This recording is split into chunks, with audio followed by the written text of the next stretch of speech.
this intuitive inner wisdom. How do people find that? Oh, that's the beauty of being a human being.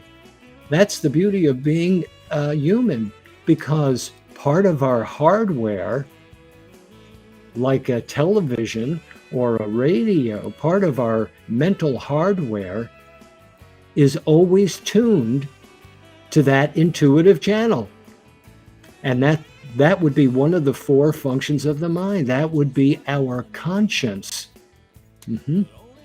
And so it's interesting because the conscience is the only function of the mind that can make a decision. The other functions are really just advisors, namely the ego, the senses, the unconscious mind. So they're like lobbyists. Yeah. But they're very, very certain that their limited perspective is always correct. I love that. So many times we just go with the ego, right?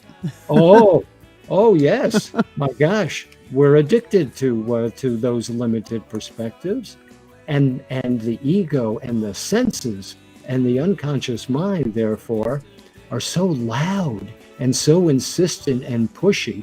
They create a tremendous amount of noise in the mind. And when there's a lot of noise that's unresolved in the mind, the conscience, which is the only function of the mind that can make a decision, is left with only one way to make that decision.